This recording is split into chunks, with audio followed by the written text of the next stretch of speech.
আসসালামু আলাইকুম। সবার আগে বাছাই করা 10টি আন্তর্জাতিক খবর জানিয়ে দেব। প্রথমেই থাকছে শিরোনাম। তবে তার আগে অনুরোধ থাকবে ভিডিওটিতে একটি লাইক দিবেন।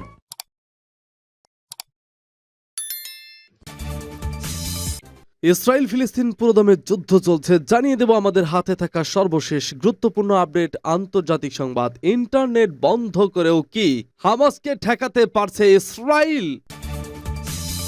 এরপর জানিয়ে দিব ইসরায়েলে মিসাইল ছুড়ে কাকে বার্তা দিচ্ছে ইয়েমেনের হাউসিরা, কোন অঙ্ক মধ্যপ্রাচ্যে, এবং জানিয়ে দেব হিজবুল্লাহ ও ইরানকে করা হুঁশিয়ারি যুক্তরাষ্ট্রের।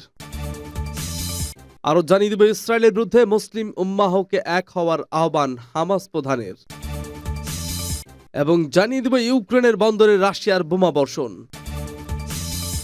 সর্বশেষ জানিয়ে দেব মার্কিন সহযোগিতা না থাকলে ইসরায়েল চলতে পারবে না ইরানের সর্বোচ্চ নেতা। শুনছিলেন সংবাদ শিরোনাম, এখন বিস্তারিত। তবে তার আগে অনুরোধ থাকবে ভিডিওটিতে একটি লাইক এবং কমেন্টস করে জানিয়ে দিন এই ভিডিও সম্পর্কে আপনার মূল্যবান মতামত। ইন্টারনেট বন্ধ করেও কি হামাসকে ঠেকাতে পারছে ইসরায়েল? গাজায় হামাসকে ঠেকাতে বেশ পদ্ধতিগতভাবে আগাচ্ছে ইসরায়েল, এমনটাই মনে করছেন সামরিক think tank royal United service ইনস্টিটিউটের বিশেষজ্ঞ ডক্টর জ্যাক ওয়াটলিং। তিনি মনে করছেন প্রথমে গাজাকে বিশ্ব থেকে বিচ্ছিন্ন করার পর সেখানে প্রবেশ করে শত্রু দমনে মন দিয়েছে ইসরায়েল। গতরাতে ইসরায়েলের প্রতিরক্ষা বাহিনী জানিয়েছে তারা গাজাকে চারদিক থেকে ঘিরে রেখেছে, কার্যকরভাবে হামাস নিয়ন্ত্রিত অঞ্চলটিকে দক্ষিণ ও উত্তর দুই ভাগ করেছে। ওয়াটলিং বলেছেন ইসরায়েল ধাপে ধাপে গাজায় আগাচ্ছে। গাজায় তারা ইন্টারনেট ও মুঠোফোনের সেবাও কখনো সীমিত কখনো আবার বন্ধ করে রাখছে। বিশেষজ্ঞ ওয়াটলিং মনে করেন এই পদ্ধতি ইসরায়েলের জন্য বেশ গুরুত্বপূর্ণ, কারণ এর ফলে হামাসকে তাদের যোদ্ধাদের অবস্থান জানা সহ নানা বিষয়ে বেগ পেতে হচ্ছে। তবে এই বিশেষজ্ঞ মনে করেন ইন্টারনেট বন্ধের এই কাজে ভয়াবহ মানবিক বিপর্যয় আসতে পারে। ওয়াটলিং বলেছেন এতে অনেক বেসামরিক নাগরিক প্রাণ হারাচ্ছে, বিশেষ করে গাজা শহরে বাস করা নাগরিকরা সবচেয়ে ঝুঁকিতে আছেন, কারণ তারা এখন একেবারেই বিচ্ছিন্ন। সূত্র বিবিসি। ইসরায়েলে মিসাইল ছুড়ে কাকে বার্তা দিচ্ছে ইয়েমেনের হাউসিরা, কোন অঙ্ক মধ্যপ্রাচ্যে? এক মাস পূর্ণ হতে চলেছে ইসরায়েল বনাম ফিলিস্তিনের জঙ্গি গোষ্ঠী হামাসের লড়াইয়ের। মধ্যপ্রাচ্যের এই রক্তক্ষয়ী সংঘাতে হামাসকে সমর্থন করে ইসরায়েলের বুকে হামলা চালাচ্ছে ইরানের মদতপুষ্ট লেবাননের সন্ত্রাসী সংগঠন হেজবুল্লাহ। এবার তাদের দোসর হয়েছে ইয়েমেনের সশস্ত্র হাউসি গোষ্ঠী। ইসরায়েল একের পর এক মিসাইল ছুড়ছে। প্রশ্ন হচ্ছে ইসরায়েলে মিসাইল ছুড়ে কাকে বার্তা দিচ্ছে ইয়েমেনের হাউসিরা, কোন অঙ্ক মধ্যপ্রাচ্যে?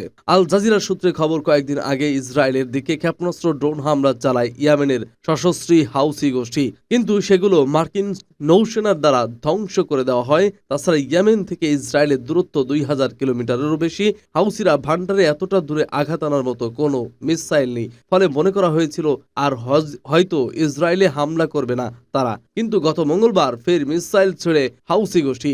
এখানেই প্রশ্ন উঠছে প্রতিকূল পরিস্থিতির কথা জেনেও কেন বারবার হামলা চালাচ্ছে তারা? হিজবুল্লাহ ও ইরানকে কড়া হুঁশিয়ারি যুক্তরাষ্ট্রের। ইরান ও ইরানপন্থী লেবানন ভিত্তিক সশস্ত্র সংগঠন হিজবুল্লাহকে কড়া হুঁশিয়ারি দিয়েছে যুক্তরাষ্ট্র। তাদেরকে সতর্ক করে বলা হয়েছে গাজার যুদ্ধে জড়িত হয়ে যদি তারা সংঘাত বাড়ায় তবে তাদের বিরুদ্ধে সামরিক পদক্ষেপ নেওয়া হবে। মার্কিন গণমাধ্যম নিউ ইয়র্ক টাইমসের সূত্রে কাতার ভিত্তিক সংবাদ মাধ্যম আল জাজিরার প্রতিবেদনে এ তথ্য জানানো হয়েছে। প্রতিবেদনে বলা হয়েছে ওয়াশিংটন এই অঞ্চলে তাদের অংশীদারদের মাধ্যমে ইরান ও হিজবুল্লাহর কাছে এই বার্তা পৌঁছে দিয়েছে। যুক্তরাষ্ট্র তাদের বিমানবাহী গোষ্ঠীগুলোকে মধ্যপ্রাচ্য স্থানান্তরিত করেছে, কারণ প্রেসিডেন্ট জো বাইডেন ও প্রশাসনের অন্যান্যরা আঞ্চলিক অভিনেতাদের গাজার যুদ্ধ থেকে দূরে থাকার জন্য বারবার সতর্ক করেছেন। সূত্র নিউ ইয়র্ক টাইমস ও আল জাজিরা। ইসরায়েলের বিরুদ্ধে মুসলিম উম্মাহকে এক হওয়ার আহ্বান হামাস প্রধানের। মুসলিম উম্মাহকে ইসরায়েলের বিরুদ্ধে একত্রিত হওয়ার আহ্বান জানিয়েছেন ফিলিস্তিনের যোদ্ধা গোষ্ঠী হামাস নেতা ইসমাইল হানিয়া। রোববার পাকিস্তানের জমিয়তে ওলামা ইসলামের প্রধান মাওলানা ফজলুর রহমানের সঙ্গে বৈঠকে এ আহ্বান জানান তিনি। কাতারে অনুষ্ঠিত এ বৈঠকে হামাসের সাবেক প্রধান খালেদ মিশালও উপস্থিত ছিলেন। খবর জিও নিউজের।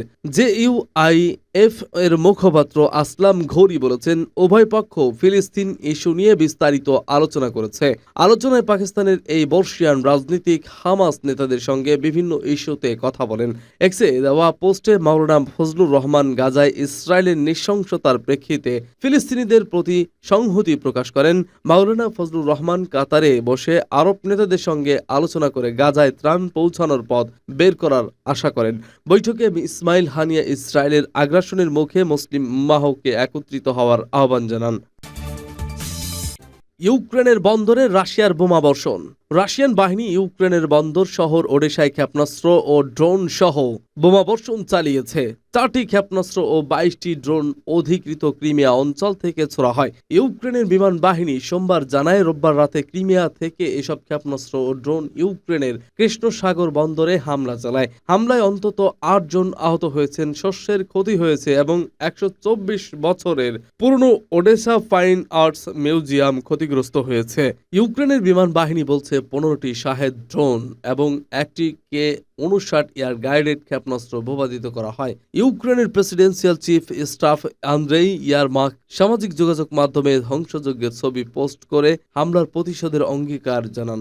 ইউক্রেন সম্প্রতি সেবস্তোপলে রুশ নৌঘাঁটিতে হামলা চালিয়েছে। এদিকে শীতের আগে সাম্প্রতিক সপ্তাহগুলোতে শীত সামনে রেখে নির্দিষ্ট কয়েকটি লক্ষ্যে রাশিয়ার বিমান হামলা বেড়েছে। ইউক্রেনের স্বরাষ্ট্রমন্ত্রী ইগোর ক্লেমেনকো বলেন, 20টি আবাসিক ভবন, ওডেসা ফাইন আর্টস মিউজিয়াম এবং বিভিন্ন অবকাঠামো ক্ষতিগ্রস্ত হয়েছে।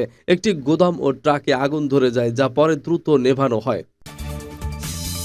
মার্কিন সহযোগিতা না থাকলে ইসরায়েল চলতে পারবে না বলছে ইরানের সর্বোচ্চ নেতা। ইসলামী প্রজাতন্ত্র ইরানের সর্বোচ্চ নেতা আয়াতুল্লাহিল ওজামা খামেনি বলেছেন, গাজায় গণহত্যা বন্ধের জন্য মার্কিন যুক্তরাষ্ট্র ও ইহুদিবাদী ইসরায়েলের উপর মুসলিম বিশ্বের রাজনৈতিক চাপ বাড়াতে হবে। ইরাকের প্রধানমন্ত্রী শিয়া আস সুদানি ও তার সফরকারী সঙ্গীরা আজ সকালে ইরানের সর্বোচ্চ নেতা আয়াতুল্লাহিল ওজামা খামেনির সঙ্গে সাক্ষাৎ করতে গেলে তিনি একথা বলেন। তিনি আরো বলেছেন, ইরাক এই অঞ্চলের গুরুত্বপূর্ণ দেশ হিসেবে গাজায় মানুষ হত্যা বন্ধে বিশেষ ভূমিকা রাখতে সক্ষম হবে এবং আরব ও মুসলিম বিশ্বে একটি নতুন লাইনের সূচনা করতে পারবে। সর্বোচ্চ নেতা বলেন, গাজায় ইসরায়েলি অপরাধযোগে আমেরিকাও অংশীদার। তাদের সামরিক ও রাজনৈতিক সহযোগিতা না থাকলে ইহুদিবাদী ইসরায়েল চলতে পারবে না। চলমান যুদ্ধ যত দীর্ঘ হচ্ছে, গাজায় ইসরায়েলি অপরাধযোগ্য পরিচালনায় যুক্তরাষ্ট্রের প্রত্যক্ষ ভূমিকার প্রমাণ আরও প্রকট হয়ে উঠেছে। আয়াতুল্লাহিল ওজামা খামেনি বলেন, গাজায় ব্যাপক হত্যাযজ্ঞ চালানো সত্ত্বেও এখন পর্যন্ত ইহুদিবাদী ইসরায়েলি পরাজিত, কারণ তারা নিজেদের হারানো ইজ্জত পুনরুদ্ধার করতে পারেনি এবং ভবিষ্যতেও পারবে না। সূত্র পার্স টুডে ভূমিকা রাখতে সক্ষম হবে এবং আরব ও মুসলিম বিশ্বে একটি নতুন লাইনের সূচনা করতে পারবে। সর্বোচ্চ নেতা বলেন, গাজায় ইসরায়েলি অপরাধযোগে আমেরিকাও অংশীদার। তাদের সামরিক ও রাজনৈতিক সহযোগিতা না থাকলে ইহুদিবাদী ইসরায়েল চলতে পারবে না। চলমান যুদ্ধ যত দীর্ঘ হচ্ছে, গাজায় ইসরায়েলি অপরাধযোগ্য পরিচালনায় যুক্তরাষ্ট্রের প্রত্যক্ষ ভূমিকার প্রমাণ আরও প্রকট হয়ে উঠেছে। আয়াতুল্লাহিল ওজামা খামেনি বলেন, গাজায় ব্যাপক হত্যাযজ্ঞ চালানো সত্ত্বেও এখন পর্যন্ত ইহুদিবাদী ইসরায়েলি পরাজিত, কারণ তারা নিজেদের হারানো ইজ্জত পুনরুদ্ধার